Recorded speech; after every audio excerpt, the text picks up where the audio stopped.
Трошоците за живот во месец мај се намалени за 0,7% во споредба со истиот месец минатата година, објави Државниот завод за статистика. Во однос на минатиот месец пак се зголемени за половина процент. Според податоците на статистичарите, намалување има кај трошоците за транспорт за 5,1%, за храна и безалкохолни пијалоци за 1,5%, за сметки и за комунали за 0,9%, за останати стоки и услуги за 0,7%, за мебели по кукњина за 0,1%.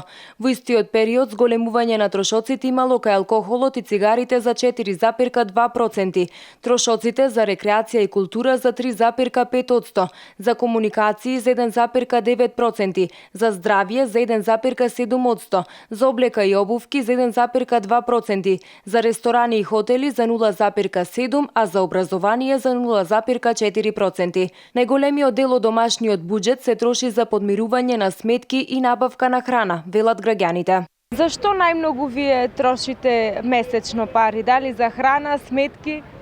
Па и за тоа најмногу. Храна и сметки. Трошоците најмногу, всушност во животот, само се за храна не стигат.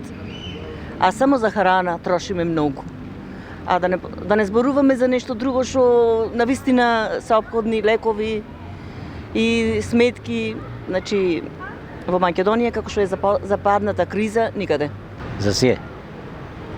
Така, но што е она најмногу за што вие трошите пари? Зашто трошиме? Уопшто давачки, струји, белешки. Најмногу за храна трошиме.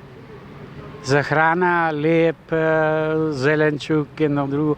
Од пазар што земаме се. Најпоќе сметки се тешки. Храната исто. Платите се ниски, пензиите се ниски, тој што има многу троши. Тие што немаат си гледат. Само за храна и сметки, за друго за ништо не останува. Според податоците на Државниот завод за статистика, намалување има и на цените на мало за 1% во мај 2016 година во однос на истиот месец минатата година.